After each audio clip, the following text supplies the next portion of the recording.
ਦੋਸਤੋ, ਪੰਜਾਬੀ ਟ੍ਰਿਬਿਊਨ ਦੇ ਰੋਜ਼ਾਨਾ ਪ੍ਰੋਗਰਾਮ ਵੇਲੇ ਦੀ ਗੱਲ ਵਿੱਚ ਤੁਹਾਡਾ ਸਵਾਗਤ ਹੈ। ਮੈਂ ਆਤਿਸ਼ ਗੁਪਤਾ ਤੁਹਾਡੇ ਸਾਹਮਣੇ ਹਾਜ਼ਰ ਹਾਂ ਤੇ ਅੱਜ ਅਸੀਂ ਗੱਲ ਕਰਾਂਗੇ ਕੇਂਦਰ ਸਰਕਾਰ ਅਤੇ ਕਿਸਾਨਾਂ ਵਿਚਕਾਰ ਹੋਣ ਜਾ ਰਹੀ ਗੱਲਬਾਤ ਬਾਰੇ। ਸਾਡੇ ਨਾਲ ਗੱਲਬਾਤ ਕਰਨ ਲਈ ਵਿਸ਼ੇਸ਼ ਤੌਰ ਤੇ ਹਾਜ਼ਰ ਨੇ ਸਾਡੇ ਸੀਨੀਅਰ ਪੱਤਰਕਾਰ ਸ਼੍ਰੀ ਹਮੀਰ ਸਿੰਘ ਜੀ। ਹਮੀਰ ਸਿੰਘ ਜੀ, ਤੁਹਾਡਾ ਬਹੁਤ ਬਹੁਤ ਸਵਾਗਤ ਹੈ ਜੀ। ਜੀ ਸ਼ੁਕਰੀਆ। ਹਮੀਰ ਸਿੰਘ ਜੀ, ਕੇਂਦਰ ਸਰਕਾਰ ਵੱਲੋਂ ਲਿਆਏ ਗਏ ਖੇਤੀ ਕਾਨੂੰਨਾਂ ਖਿਲਾਫ ਲੰਬੇ ਸਮੇਂ ਤੋਂ ਚੱਲ ਰਿਹਾ ਕਿਸਾਨ ਸੰਘਰਸ਼ ਦੇ ਵਿੱਚ ਕੇਂਦਰ ਸਰਕਾਰ ਵੱਲੋਂ ਜਿੱਥੇ ਪਹਿਲਾਂ 2 ਵਾਰੀ ਕਿਸਾਨ ਜਥੇਬੰਦੀਆਂ ਨਾਲ ਗੱਲਬਾਤ ਕਰਨ ਲਈ ਸੱਦਾ ਦਿੱਤਾ ਗਿਆ ਸੀ, ਉਹਨਾਂ 'ਚੋਂ ਪਹਿਲੀ ਵਾਰ ਤਾਂ ਜਿਹੜਾ ਸੀਗਾ ਉਹਨਾਂ ਦੇ ਸੱਦੇ 'ਤੇ ਕਿਸਾਨ ਨਹੀਂ ਗਏ ਸੀ, ਪਰ ਦੂਜੇ ਵਾਰ ਜਿਹੜੇ ਕੇਂਦਰ ਤੇ ਕਿਸਾਨਾਂ ਦੇ ਵਿਚਕਾਰ ਮੀਟਿੰਗ ਹੋਈ ਜੋ ਕਿ ਬੇਸਿੱਟਾ ਰਹੀ। ਹੁਣ ਫੇਰ ਜਿਹੜਾ ਹੈਗਾ ਕੇਂਦਰ ਸਰਕਾਰ ਵੱਲੋਂ ਕਿਸਾਨ ਜਥੇਬੰਦੀਆਂ ਨੂੰ ਸੱਦਾ ਦਿੱਤਾ ਗਿਆ। ਉਸ ਸੱਦੇ ਨੂੰ ਲੈ ਕੇ ਜਿਹੜਾ ਅੱਜ ਕਿਸਾਨ ਜਥੇਬੰਦੀਆਂ ਨੇ ਮੀਟਿੰਗ ਕੀਤੀ ਹੈ, ਉਹਨਾਂ ਨੇ ਮੀਟਿੰਗ ਦੇ ਵਿੱਚ ਕੀ ਫੈਸਲਾ ਲਿਆ, ਕੀ ਉਹ ਕੇਂਦਰ ਨੂੰ ਮਿਲਣ ਜਾ ਰਹੇ ਨੇ, ਕੀ ਕਰਨ ਜਾ ਰਹੇ ਨੇ? ਅੱਜ ਦਾ ਜਿਹੜਾ ਇੱਕ ਦਿਨ ਪਹਿਲਾਂ ਦੀਆਂ ਮੀਟਿੰਗਾਂ ਨੇ ਜਾਂ ਬਾਕੀ ਔਰ ਕਿਸਾਨ ਜਥੇਬੰਦੀਆਂ 30 ਦਾ ਇਕੱਠ ਹੈ ਤੇ ਬਾਕੀ 2 ਤਾਲਮੇਲ ਮੇ ਐਕਸ਼ਨ ਦੀ ਗੱਲ ਕਰਦੀਆਂ ਨੇ, ਕਿਸਾਨ ਮਜ਼ਦੂਰ ਸੰਘਰਸ਼ ਕਮੇਟੀ ਤੇ ਉਗਰਾਹਾਂ ਗਰੁੱਪ। ਅੱਜ ਜਿਹੜੀ ਇਹ 30 ਜਥੇਬੰਦੀਆਂ ਦੀ ਮੀਟਿੰਗ ਦੇ ਵਿੱਚ ਸੀ, ਉਸ ਮੀਟਿੰਗ ਦੇ ਵਿੱਚ ਫੈਸਲਾ ਕੀਤਾ ਕਿ ਉਹ ਗੱਲਬਾਤ ਲਈ ਜਾਣਗੇ।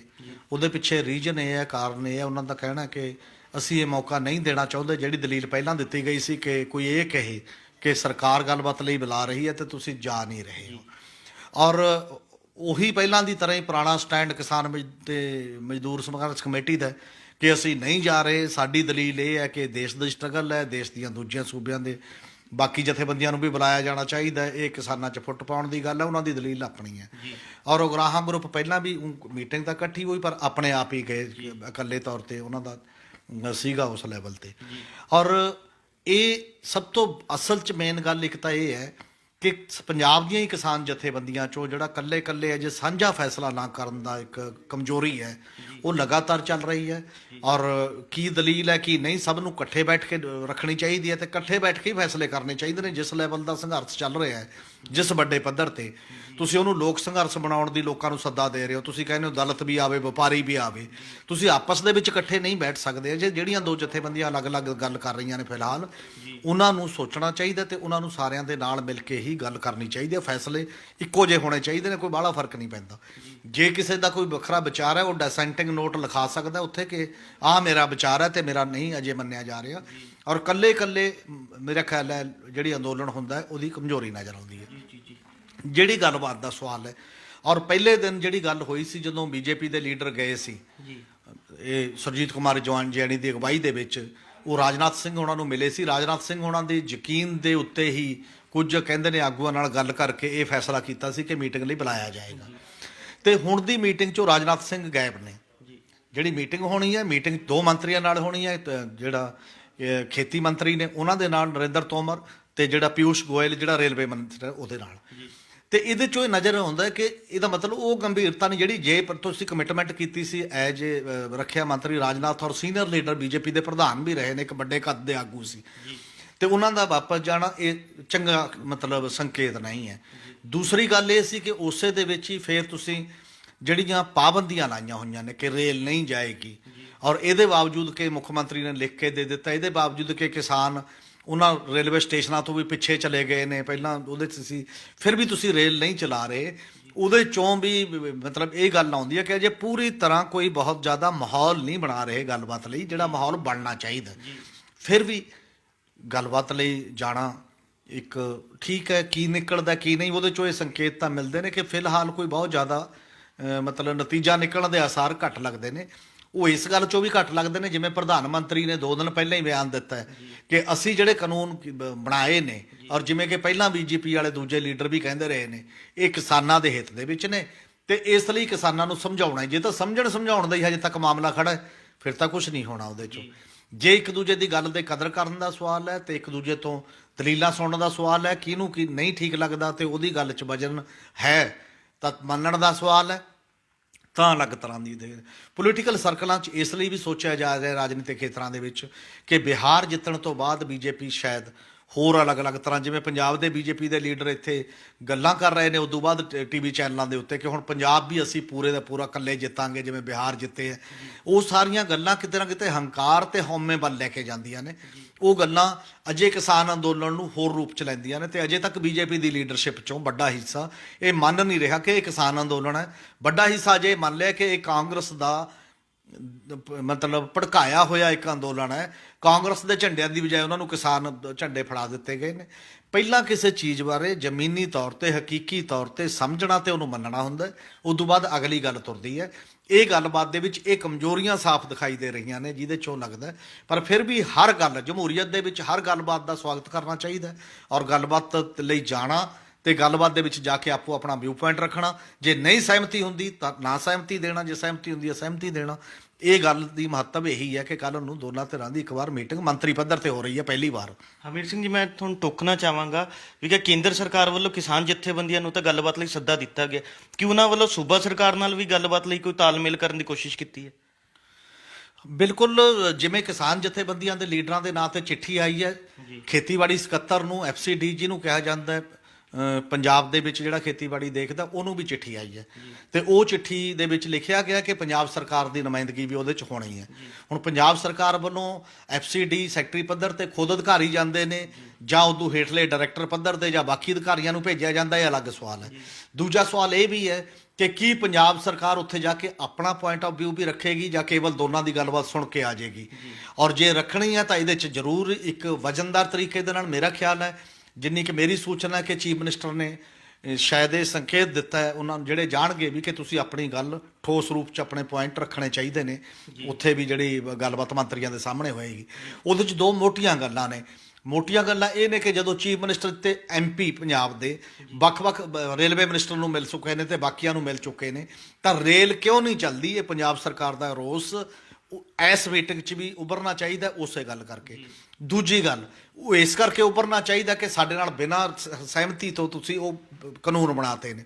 ਉਹ ਤੀਜਾ ਇਸ ਕਰਕੇ ਕਿ ਫੈਡਰਲਿਜ਼ਮ ਦਾ ਬਹੁਤ ਬੜਾ ਮੁੱਦਾ ਹੈ।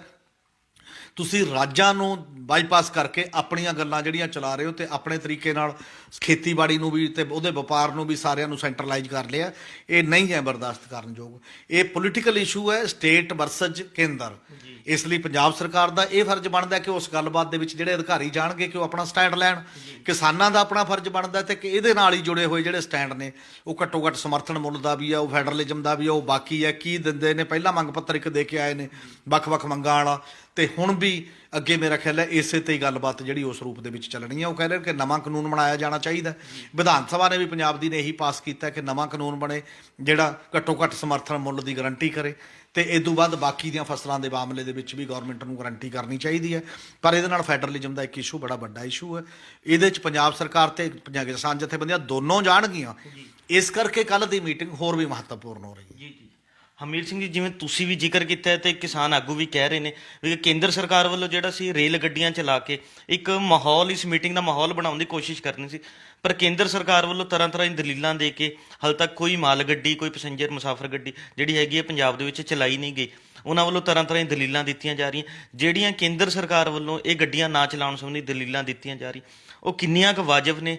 ਤੇ ਦੂਜੇ ਪਾਸੇ ਜੇ ਗੱਲ ਕਰੀਏ, ਉਹੀ ਕੇਂਦਰ ਸਰਕਾਰ ਦੇ ਇੱਕ ਸੰਸਦ ਮੈਂਬਰ ਸਨੀ ਦਿਓਲ ਵੱਲੋਂ ਰੇਲ ਗੱਡੀਆਂ ਚਲਾਉਣ ਬਾਰੇ ਇੱਕ ਪੱਤਰ ਵੀ ਲਿਖਿਆ ਜਾਂਦਾ ਹੈ। ਉਸ ਪੱਤਰ ਦੇ ਵਿੱਚ ਉਸ ਵੱਲੋਂ ਕੀ ਲਿਖਿਆ ਜਾਂਦਾ, ਕੀ ਮੰਗ ਕੀਤੀ ਜਾਂਦੀ ਹੈ, ਸਾਡੇ ਦਰਸ਼ਕਾਂ ਨਾਲ ਸਾਂਝੀ ਕਰੋ। ਅਸਲ ਦੇ ਵਿੱਚ ਤਾਂ ਇਹ ਹੈ ਕਿ ਪਹਿਲੀ ਗੱਲ ਤਾਂ ਸਨੀ ਦਿਓਲ ਪੰਜਾਬ ਤੋਂ ਜਿੱਤਿਆ, ਗੁਰਦਾਸਪੁਰ ਤੋਂ, ਤੇ ਉਹ ਇੱਕ ਹਿੰਦੀ 'ਚ ਚਿੱਠੀ ਭੇਜ ਰਿਹਾ ਪੰਜਾਬ ਦੇ ਕਿਸਾਨਾਂ ਦੇ ਨਾਂ ਕਿ ਕਿਸਾਨਾਂ ਨੂੰ ਗੱਲਬਾਤ ਲਈ ਜਾਣਾ ਚਾਹੀਦਾ। ਉਹਨੂੰ ਇਹ ਪਤਾ ਹੋਣਾ ਚਾਹੀਦਾ ਕਿ ਪੰਜਾਬ ਦੇ ਕਿਸਾਨ ਪੰਜਾਬੀ ਸਮਝਦੇ ਨੇ ਜ਼ਿਆਦਾ। ਪੰਜਾਬੀ ਇੱਕ ਲੈਂਗੁਏਜ ਦਾ ਸਵਾਲ ਹੈ। ਲੈਂਗੁਏਜ ਇੱਕ ਹੋਂਦ ਨਾਲ ਵੀ ਜੁੜੀ ਹੁੰਦੀ ਹੈ, ਇੱਕ ਪਛਾਣ ਨਾਲ ਜੁੜੀ ਹੁੰਦੀ ਹੈ। ਇਸ ਲਈ ਚਿੱਠੀ ਚਾਹੇ ਇਹ ਵੀ ਕਿਸੇ ਨੇ ਲਿਖੀ ਹੈ, ਉਹਨੇ ਦਸਤਖਤ ਕੀਤੇ ਨੇ, ਕਿਸੇ ਤੋਂ ਪੰਜਾਬੀ 'ਚ ਲਿਖਾ ਲੈਂਦਾ ਤਾਂ ਜ਼ਿਆਦਾ ਬਿਹਤਰ ਸੀ ਪੰਜਾਬ ਦੇ ਕਿਸਾਨਾਂ ਨੂੰ ਜੇ ਐਡਰੈਸ ਕਰਨਾ ਹੋਵੇ। ਠੀਕ ਹੈ, ਪੰਜਾਬ ਦੀ ਸਰਕਾਰ ਨੂੰ ਅੰਗਰੇਜ਼ੀ 'ਚ ਭੇਜੀ ਜਾ ਸਕਦੀ ਹੈ ਜਾਂ ਬਾਕੀ ਉਹ ਅਲੱਗ ਸਵਾਲ ਹੈ। ਦੂਜੀ ਗੱਲ ਇਹ ਹੈ ਕਿ ਉਹਨੇ ਕਦੇ ਆ ਕੇ ਐਜ ਏ ਮੈਂਬਰ ਪਾਰਲੀਮੈਂਟ ਕਿਸਾਨ ਜਥੇਬੰਦੀਆਂ ਨਾਲ, ਕਿਸਾਨ ਆਗੂਆਂ ਨਾਲ ਗੱਲ ਕਰਨ ਦੀ ਲੋੜ ਕਿਉਂ ਨਹੀਂ ਸਮਝੀ? ਤੁਸੀਂ ਰਿਪਰਜੈਂਟ ਕਰ ਰਹੇ ਹੋ, ਤੁਹਾਡੇ ਏਰੀਏ ਦੇ ਲੋਕ ਨੇ ਸਮੇਤ ਉਹ ਸਾਰੇ ਸੜਕਾਂ ਤੇ ਬੈਠੇ ਨੇ, ਰੇਲਵੇ ਲਾਈਨਾਂ ਤੇ ਬੈਠੇ ਨੇ, ਔਰ ਉਹ ਕਹਿੰਦਾ ਮੈਨੂੰ ਮੀਡੀਆ ਤੋਂ ਪਤਾ ਲੱਗਿਆ, ਚਿੱਠੀ 'ਚ ਲਿਖਿਆ ਹੋਇਆ ਕਿ ਮੈਨੂੰ ਖਬਰਾਂ ਤੋਂ ਪਤਾ ਲੱਗਿਆ। ਤੂੰ ਕਿਹੋ ਜਿਹਾ ਸੰਸਦ ਮੈਂਬਰ ਹੈ ਜਿਹਨੂੰ ਖਬਰਾਂ ਤੋਂ ਪਤਾ ਲੱਗੇ, ਜਿਹਦਾ ਕੋਈ ਲਾਈਵ ਕੰਟੈਕਟ ਹੀ ਨਹੀਂ ਆਪਣੇ ਲੋਕਾਂ ਦੇ ਨਾਲ? ਤੈਨੂੰ ਲੋਕਾਂ ਤੋਂ ਪਤਾ ਲੱਗਣਾ ਚਾਹੀਦਾ, ਤੂੰ ਖਬਰ ਦੇਣੀ ਹੁੰਦੀ ਹੈ। ਤੂੰ ਖਬਰਾਂ ਤੋਂ ਪਤਾ ਕਰਕੇ ਇੱਕ ਚਿੱਠੀ ਲਿਖ ਰਿਹਾ, ਉਹ ਵੀ 1.5 ਮਹੀਨੇ ਬਾਅਦ। ਮਤਲਬ ਅੱਜ ਨਹੀਂ ਕਿ ਉਦੋਂ ਹੀ ਮੌਕੇ ਤੇ ਜਾਂ ਦੂਜੇ ਤੀਜੇ ਜਦੋਂ ਵੀ ਮਰਜੀ। ਇਸ ਲਈ ਇਹ ਰੂਟਲੈਸ ਸਵਾਲ ਹੈ। ਮਤਲਬ ਜਿਵੇਂ ਵੀ ਇਹ ਕਿਹਾ ਜਾਂਦਾ, ਜਦੋਂ ਰੂਟਲੈਸ ਵਿਅਕਤੀ ਹੁੰਦਾ ਉਹਦਾ ਕੋਈ ਇੱਥੇ ਜੜ ਨਹੀਂ ਹੁੰਦੀ, ਤੁਸੀਂ ਉਹਨਾਂ ਨਾਲ ਸੰਪਰਕ 'ਚ ਨਹੀਂ ਹੁੰਦੇ ਤੇ ਤੁਸੀਂ ਬੰਬੇ ਬੈਠ ਕੇ ਇੰਜੋਏ ਕਰਦੇ ਹੋ ਤੇ ਮੁੜ ਕੇ ਤੁਹਾਡਾ ਉਹਦੇ ਨਾਲ ਕੋਈ ਸੰਬੰਧ ਨਹੀਂ ਹੈ। ਦੂਜੀ ਗੱਲ ਇਹ ਹੈ ਕਿ ਤੁਹਾਡਾ ਇਹ ਕਹਿਣਾ ਜੀ ਮੋਦੀ ਜੀ ਬਹੁਤ ਚਿੰਤਤ ਨੇ ਤੁਹਾਡੇ ਲਈ ਫਲਾਨਾ, ਤੇ ਕਹੋ ਚਿੱਠੀ 'ਚੋਂ ਗੁਣਗਾਨ, ਉਹ ਤਾਂ ਸਾਰੇ ਪਤਾ ਸਭ ਨੂੰ ਕਰਨਾ ਤੇ ਤੁਸੀਂ ਕਰ ਰਹੇ ਹੋ। ਤੁਸੀਂ ਪੰਜਾਬ ਦੀ ਸਾਈਡ ਨਹੀਂ ਲੈ ਰਹੇ। ਉਹਦੇ ਤੋਂ ਤਾਂ ਬੀਜੇਪੀ ਦੇ ਉਹ ਆਗੂ ਬੈਟਰ ਨੇ, ਚਾਹੇ ਉਹ ਜੈਣੀ ਹੋਵੇ ਚਾਹੇ ਉਹ ਬਾਕੀ ਦੇ ਲੀਡਰ ਹੋਣ, ਜਿਹੜੇ ਸਟੈਂਡ ਤਾਂ ਲੈ ਰਹੇ ਨੇ ਕਿ ਹਾਂ ਕਿਸਾਨਾਂ ਦੀ ਪ੍ਰੋਬਲਮ ਹੈ, ਗਵਰਨਮੈਂਟ ਆਫ ਇੰਡੀਆ ਨੂੰ ਸੁਣਨੀ ਚਾਹੀਦੀ ਹੈ। ਨੰਬਰ 1। ਨੰਬਰ 2, ਉਹ ਕਹਿ ਰਿਹਾ ਕਿ ਚੀਫ ਮਿਨਿਸਟਰ ਰੇਲਾਂ ਚਲਾਏ। ਰੇਲਵੇ ਡਿਪਾਰਟਮੈਂਟ ਚੀਫ ਮਿਨਿਸਟਰ ਕੋਲ ਹੈ। ਚੀਫ ਮਿਨਿਸਟਰ ਨੇ ਲਿਖ ਕੇ ਦਿੱਤਾ ਹੈ ਕੇਲ ਹੈ। ਚੀਫ ਮਿਨਿਸਟਰ ਦੀਆਂ ਹੋਰ ਹਜ਼ਾਰਾਂ ਕਮਜ਼ੋਰੀਆਂ ਇਸ ਗਵਰਨਮੈਂਟ ਦੀਆਂ ਨੇ, ਉਹਦੇ ਤੇ ਉਹ ਬੋਲਦੇ ਨਹੀਂ ਕਦੇ। ਨਾ ਘਰ ਘਰ ਰੁਜ਼ਗਾਰ ਦਿੱਤਾ ਤੇ ਨਾ ਕਿਸਾਨਾਂ ਦਾ ਕਰਜ਼ਾ ਮਾਫ ਕੀਤਾ, ਨਾ ਬਾਕੀ ਦੀਆਂ ਚੀਜ਼ਾਂ ਕੀਤੀਆਂ। ਉਹ ਸਾਰੀਆਂ ਚੀਜ਼ਾਂ ਤੇ ਤਾਂ ਤੁਸੀਂ ਬੋਲਦੇ ਨਹੀਂ। ਇਹਦੇ ਤੇ ਜਿਹੜੀ ਉਹਦਾ ਕੰਮ ਨਹੀਂ, ਜਿਹੜਾ ਕੇਂਦਰ ਸਰਕਾਰ ਦਾ ਕੰਮ ਹੈ, ਜਿਹੜਾ ਉਹਨੂੰ ਪਿਊਸ਼ ਗੋਇਲ ਨੂੰ ਤੇ ਪ੍ਰਧਾਨ ਮੰਤਰੀ ਨੂੰ ਮਿਲਣਾ ਚਾਹੀਦਾ ਕਿ ਰੇਲਾਂ ਚਲਾਓ। ਉਹਨੂੰ ਇਹ ਅਹਿਸਾਸ ਹੋਣਾ ਚਾਹੀਦਾ ਹੈ ਪੰਜਾਬ ਦੀ ਲੋੜ ਦਾ ਕਿ ਪੰਜਾਬ ਨੂੰ 15 ਜਨਵਰੀ ਤੱਕ 10 ਲੱਖ ਟਨ ਯੂਰੀਆ ਚਾਹੀਦਾ ਹੈ। ਔਰ ਯੂਰੀਆ ਇਸ ਕਰਕੇ ਨਹੀਂ ਆ ਸਕਦਾ ਕਿਉਂਕਿ ਉਹ ਕੰਟਰੋਲਡ ਮੂਵਮੈਂਟ ਹੈ। ਉਹਦੀ ਗਵਰਨਮੈਂਟ ਆਫ ਇੰਡੀਆ ਤੈਅ ਕਰਦੀ ਹੈ ਕਿ ਇਹ ਇੱਥੇ ਜਾਣਾ, ਇੱਥੇ ਜਾਣਾ, ਉਦੋਂ ਅੱਗੇ ਨਹੀਂ ਜਾ ਸਕਦਾ। ਅੰਬਾਲੇ ਤੱਕ ਟ੍ਰੇਨ ਆਉਂਦੀ ਹੈ ਤੇ ਅੰਬਾਲੇ ਤੋਂ ਲੁਧਿਆਣੇ ਕਿਉਂ ਨਹੀਂ ਆ ਸਕਦੀ? ਇਹ ਕਿਹਦੀ ਗੱਲ ਹੈ? ਇਹਦਾ ਮਤਲਬ ਤੁਸੀਂ ਆਪਣੇ ਪੀੜੀ ਹੇਠ ਸੋਟਾਂ ਫੇਰੋ ਤੇ ਉਸ ਗੱਲ ਨਾਲ ਨਾ ਕਰੋ। ਦੂਜੀ ਗੱਲ ਇਹ ਹੈ ਕਿ ਪੰਜਾਬ ਦੇ ਵਿੱਚ ਜੇ ਕਣਕ ਨਾ ਹੋਈ, ਕਣਕ ਦੇ ਵਾਸਤੇ ਬਹੁਤ ਜ਼ਰੂਰੀ ਚੀਜ਼ ਹੈ। 2 ਯੂਰੀਏ ਦੇ ਪਲਾਂਟ ਪੰਜਾਬ ਦੇ ਵਿੱਚ ਹੈਗੇ ਨੇ, ਇੱਕ ਨੰਗਲ ਦੇ ਵਿੱਚ ਹੈ, ਇੱਕ ਬਠਿੰਡੇ ਦੇ ਵਿੱਚ ਹੈ। ਉਹਨਾਂ ਦੀ ਸਮਰੱਥਾ ਡੇਲੀ 1500 ਟਨ ਦੀ ਹੈ ਤੇ ਉਹ ਦੋਨੋਂ ਰਲ ਕੇ ਵੀ ਇੱਕ ਮਹੀਨੇ 'ਚ 90,000 ਟਨ ਤੋਂ ਜ਼ਿਆਦਾ ਪੈਦਾਵਾਰ ਨਹੀਂ ਕਰ ਰਹੇ। ਤਾਂ ਪੰਜਾਬ ਨੂੰ ਕਿੱਥੋਂ ਆਉਣਾ? ਪੰਜਾਬ ਦਾ ਕੰਢਲਾ ਬੰਦਰਗਾਹ ਤੇ ਜਾਊ। ਔਰ ਜੇ ਪੰਜਾਬ ਨੇ ਡਾਇਰੈਕਟ ਵੀ ਕਰਨਾ, ਜਾਂ ਚੀਫ ਮਿਨਿਸਟਰ ਪੰਜਾਬ ਦਾ ਸਟੈਂਡ ਲਵੇ ਕਿ ਹਾਂ ਅਸੀਂ ਆਪਣੇ ਆਪ ਹੀ ਕਿਸਾਨਾਂ ਨੂੰ ਮਤਲਬ ਔਖ ਨਹੀਂ ਆਉਣ ਦਿਆਂਗੇ। ਜੇ ਗਵਰਨਮੈਂਟ ਆਫ ਇੰਡੀਆ ਜ਼ਬਰਦਸਤੀ ਕਰਦੀ ਹੈ, ਅਸੀਂ ਪੈਸੇ ਖਰਚਾਂਗੇ ਟਰਾਂਸਪੋਰਟ ਦੇ। ਇੱਕ ਅੰਦਾਜ਼ੇ ਅਨੁਸਾਰ ਜੇ ਕਾਂਡਲੇ ਤੋਂ ਟਰੱਕਾਂ ਰਾਹੀਂ ਡਾਇਰੈਕਟ ਢੋਣੀ ਹੋਵੇ ਪੰਜਾਬ ਦੀ ਯੂਰੀਆ ਤਾਂ ਲਗਭਗ 50 ਕਰੋੜ ਰੁਪਏ ਦੀ ਇੱਕ ਅਮਾਊਂਟ ਚਾਹੀਦੀ ਹੈ। ਮੈਨੂੰ ਲੱਗਦਾ ਕਿ 50 ਕਰੋੜ ਬਹੁਤ ਬੜਾ ਮਾਮਲਾ ਨਹੀਂ ਹੈ। ਜੇ ਸੂਬਾ ਸਰਕਾਰ ਆਪਣੇ ਵੱਲੋਂ ਖਰਚ ਕਰੇ ਤੇ ਆਪਣੇ ਵੱਲੋਂ ਖਰਚ ਕਰਕੇ ਉਹਨੂੰ ਲਿਆਉਣਾ ਚਾਹੀਦਾ। ਇਸ ਮਾਮਲੇ ਦੇ ਵਿੱਚ ਪੰਜਾਬ ਦੇ ਕਿਸਾਨਾਂ ਦੀ ਲੋੜ ਉਸ ਰੂਪ 'ਚ ਪੂਰੀ ਕਰਨੀ ਚਾਹੀਦੀ ਹੈ। ਇਸੇ ਤਰ੍ਹਾਂ ਜਦੋਂ ਟਕਰਾਅ ਚੱਲ ਹੀ ਰਿਹਾ ਸੂਬੇ ਤੇ, ਉਹਦੇ ਦੌਰਾਨ ਤਾਂ ਹੌਜਰੀ ਵਾਲਿਆਂ ਦਾ ਜਿਨ੍ਹਾਂ ਦਾ ਸਮਾਨ ਭਰਿਆ ਪਿਆ, ਉਹਨੂੰ ਪੰਜਾਬ ਗਵਰਨਮੈਂਟ ਕਹੇ ਕਿ ਜਿਹੜੀ ਟਰਾਂਸਪੋਰਟ ਕਾਸਟ ਤੁਹਾਡੀ ਵਧੇਗੀ ਉਹਦੇ 'ਚ ਅਸੀਂ ਸਬਸਿਡਾਈਜ਼ ਕਰਾਂਗੇ, ਤੁਸੀਂ ਭੇਜੋ ਥਰੂ ਟਰੱਕ ਭੇਜੋ ਜੇ ਟ੍ਰੇਨ ਜਿੰਨਾ ਚਿਰ ਨਹੀਂ ਚਲਾਉਂਦੇ। ਜੇ ਲੜਾਈ ਲੜਨੀ ਹੈ ਪੋਲੀਟੀਕਲ ਫੈਡਰਲਿਜ਼ਮ ਦੀ ਤਾਂ ਸੂਬਾ ਸਰਕਾਰ ਨੂੰ ਵੀ ਸਟੈਂਡ ਉਸ ਰੂਪ ਦੇ ਵਿੱਚ ਵੀ ਪ੍ਰੈਕਟੀਕਲ ਵੀ ਲੈਣਾ ਪਊਗਾ ਤੇ ਇੱਥੋਂ ਦੀਆਂ ਪੋਲੀਟੀਕਲ ਜਥੇਬੰਦੀਆਂ, ਪੋਲੀਟੀਕਲ ਪਾਰਟੀਆਂ ਨੂੰ ਵੀ ਲੈਣਾ ਪਏਗਾ। ਇਹ ਇਕੱਲਾ ਕੁਐਸਚਨ ਕਿਸਾਨਾਂ ਦਾ ਨਹੀਂ ਹੈ ਕਿ ਕਿਸਾਨ ਉਸ ਲੈਵਲ ਤੇ ਰਹਿਣਗੇ। ਇਸ ਕਰਕੇ ਵੱਡਾ ਸਵਾਲ ਇਸ ਰੂਪ ਦੇ ਵਿੱਚ ਬਣਦਾ ਕਿ ਸੰਨੀ ਦਿਓਲ ਹੋਵੇ ਜਾਂ ਜਿਹੜਾ ਪੰਜਾਬ ਦਾ ਐਮਪੀ ਜਿਹੜਾ ਪੰਜਾਬ 'ਚੋਂ ਜਿੱਤਿਆ, ਉਹਨਾਂ ਸਭ ਦੀ ਜ਼ਿੰਮੇਵਾਰੀ ਹੈ। ਨਹੀਂ ਤਾਂ ਉਹ ਅਸਤੀਫੇ ਦੇ ਦੇਣ। ਜੇ ਪਾਰਲੀਮੈਂਟ 'ਚ ਬੈਠੇ ਕਾਹਦੇ ਲਈ ਨਹੀਂ ਜੇ ਤੁਹਾਡੀ ਸੁਣੀ ਨਹੀਂ ਜਾਂਦੀ? ਜੀ ਬਿਲਕੁਲ। ਹਮੀਰ ਸਿੰਘ ਜੀ, ਜਿਵੇਂ ਹੁਣ ਤੁਸੀਂ ਦੱਸਿਆ ਵੀ ਕਿ ਪੰਜਾਬ ਦੀ ਰਾਜਨੀਤਿਕ ਪਾਰਟੀਆਂ ਵੱਲੋਂ ਵੀ ਜਿਹੜਾ ਹੈਗੇ ਆਪਣੇ ਫੈਸਲੇ ਹੋਰ ਤਰੀਕੇ ਨਾਲ ਲੈਣੇ ਪੈਣੇ ਆ। ਚਾਹੇ ਸੂਬਾ ਸਰਕਾਰ ਨੂੰ ਤਾਂ ਇੱਕ ਸਖਤ ਰਵੱਈਆ ਅਪਣਾਉਣਾ ਹੀ ਪੈਣਾ, ਉੱਥੇ ਹੋਰ ਰਾਜਨੀਤਿਕ ਪਾਰਟੀਆਂ।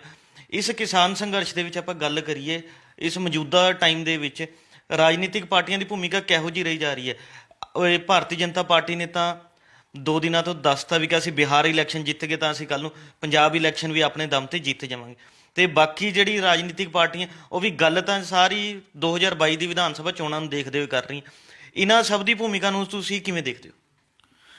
ਅਸਲ 'ਚ ਇਹੀ ਹੈ ਕਿ ਪੰਜਾਬ 'ਚ ਕਿਉਂਕਿ ਚੋਣਾਂ ਬਹੁਤ ਨੇੜੇ ਨੇ ਔਰ ਨੇੜੇ ਕਰਕੇ ਜੇ ਤੁਸੀਂ ਕਿਸੇ ਨੂੰ ਵੀ ਦੇਖਦੇ ਹੋ, ਆਮ ਆਦਮੀ ਪਾਰਟੀ 22 'ਚ ਅਸੀਂ ਆਵਾਂਗੇ ਜੀ।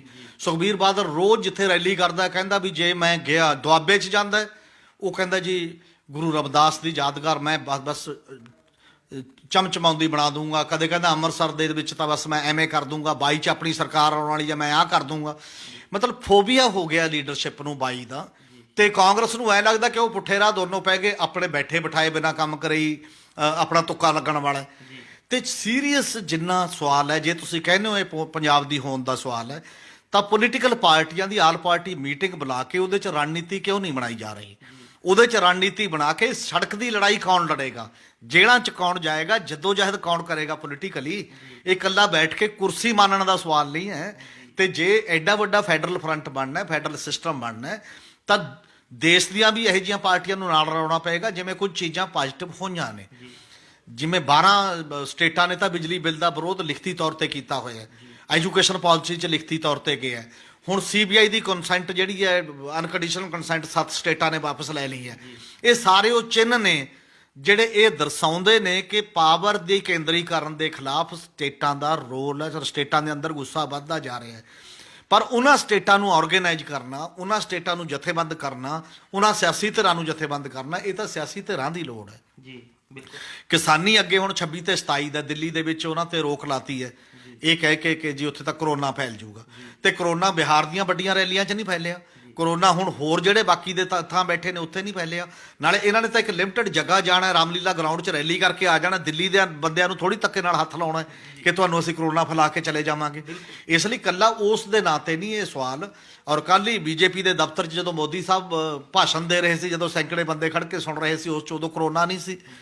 ਇਹ ਇੱਕ ਜਿਹੜੀਆਂ ਗੱਲਾਂ ਜਿਹੜੀਆਂ ਪੱਖਪਾਤੀ ਗੱਲਾਂ ਨੇ, ਇਹ ਨਹੀਂ ਹੈ ਠੀਕ ਉਸ ਪੱਧਰ ਦੇ ਉੱਤੇ। ਔਰ ਦੇਸ਼ ਦੇ ਵਿੱਚ ਇਨਸਾਫ ਦਾ ਜਿਹੜਾ ਤਕਾਜ਼ਾ ਇਹ ਹੈ ਕਿ ਤੁਸੀਂ ਲੋਕਾਂ ਦੇ ਗਿਲੇ ਸਿਕਵੇ ਵੀ ਸੁਣੋ, ਔਰ ਜਿਹੜੇ ਪੱਕੇ ਤਰੀਕੇ ਦੇ ਨਾਲ ਜਿਹੜੀਆਂ ਗੱਲਾਂ ਇਹਨਾਂ ਨੂੰ ਬਾਰ-ਬਾਰ ਉਭਾਰ ਰਹੀਆਂ ਨੇ ਸੰਕਟ ਨੂੰ, ਉਹਦੇ ਵੱਲ ਵੀ ਦਰੁਸਤੀ ਕਰਨ ਵੱਲ ਚੱਲੋ, ਫੇਰ ਹੀ ਇਹਦਾ ਫਾਇਦਾ ਹੋਣਾ ਹੈ। ਇਹਦੇ 'ਚ ਸਿਆਸਤਦਾਨਾਂ ਨੂੰ ਵੀ, ਇਹਦੇ 'ਚ ਕਿਸਾਨਾਂ ਨੂੰ ਵੀ, ਕਿਸਾਨ ਜਥੇਬੰਦੀਆਂ ਨੂੰ ਵੀ ਦੁਬਾਰਾ ਸੋਚਣ ਦਾ ਸਵਾਲ ਹੈ ਕਿ ਉਹਨਾਂ ਨੇ ਲੰਮੀ ਲੜਾਈ ਲੜਨੀ ਹੈ ਤਾਂ ਕਿਹੜਾ ਏਜੰਡਾ ਹੋਏਗਾ, ਕਿਹੜੇ ਮੇਨ ਪੁਆਇੰਟ ਹੋਣਗੇ, ਕਿੱਥੇ ਏਕਤਾ ਹੋਏਗੀ, ਕਿਸ ਤਰੀਕੇ ਦੇ ਨਾਲ ਉਹ ਲੋਕਾਂ ਨਾਲ ਜਾ ਕੇ ਸੰਵਾਦ ਰਚਾਉਣ ਬਾਕੀ ਧਿਰਾਂ ਨਾਲ, ਤਾਂ ਕਿ ਬਾਕੀ ਪੰਜਾਬ ਦੇ ਲੋਕਾਂ ਨੂੰ ਵੀ ਜਚੇ ਇਹ ਗੱਲ ਕਿ ਇਹ ਅੰਦੋਲਨ ਠੀਕ ਹੈ। ਇਹ ਨਾ ਰਹੇ ਕਿ ਕਿਸਾਨਾਂ ਦਾ ਚੱਲ ਰਿਹਾ, ਆਪਾਂ ਕਾਹਨੂੰ ਵਿਰੋਧ ਕਰਨਾ, ਨਾ ਹਮਾਇਤ ਕਰਨੀ ਹੈ, ਬਾਹਰ ਰਹੋ। ਕੱਲਾ ਇੰਨੇ ਨਾਲ ਨਹੀਂ ਚੱਲਣਾ, ਕੱਲਾ ਜਾ ਕੇ ਲੋਕਾਂ ਨਾਲ ਸੰਵਾਦ ਰਚਾਉਣਾ ਪੈਣਾ ਹੈ। ਔਰ ਇਸ ਕਰਕੇ ਇਹ ਜ਼ਰੂਰੀ ਚੀਜ਼ ਹੈ ਕਿ ਜਿਹੜਾ ਵੀ ਹੁਣ ਗੱਲਬਾਤ ਇੱਕ ਵਾਰ ਚੱਲ ਰਹੀ ਹੈ, ਸ਼ਾਇਦ ਉਹਦੇ 'ਚ ਜੇ ਨਹੀਂ ਵੀ ਹੱਲ ਹੋਊ, ਲੰਮਾ ਚੱਲਣਾ ਤੇ ਲੰਮੇ 'ਚ ਵੀ ਗੱਲਬਾਤ ਵਾਰ-ਵਾਰ ਹੋਣੀ ਹੈ। ਤੇ ਬਾਰ-ਬਾਰ ਜਿੰਨੀ ਕੁ ਪੁਖਤਗੀ ਨਾਲ ਤੁਸੀਂ ਆਪਣਾ ਸਟੈਂਡ ਚੱਲਦੇ ਜਾਓਗੇ, ਤਾਕਤਾਂ ਦਾ ਸਮਤੋਲ ਜਦੋਂ ਤੁਹਾਡੇ ਪੱਖ 'ਚ ਬਣਿਆ ਉਦੋਂ ਹੀ ਮਾਮਲਾ ਹੱਲ ਹੋਣਾ, ਉਨਾ ਚਿਰ ਨਹੀਂ। ਇਹ ਸਨ ਸਾਡੇ ਸੀਨੀਅਰ ਪੱਤਰਕਾਰ ਸ਼੍ਰੀ ਹਮੀਰ ਸਿੰਘ ਜੀ, ਜਿਨ੍ਹਾਂ ਨੇ ਆਪਣੇ ਵਿਚਾਰ ਸਾਡੇ ਨਾਲ ਸਾਂਝੇ ਕੀਤੇ। ਕੱਲ ਨੂੰ ਇਸੇ ਸਮੇਂ ਫਿਰ ਮਿਲਾਂਗੇ ਪ੍ਰੋਗਰਾਮ ਵੇਲੇ ਦੀ ਗੱਲ ਵਿੱਚ। ਧੰਨਵਾਦ।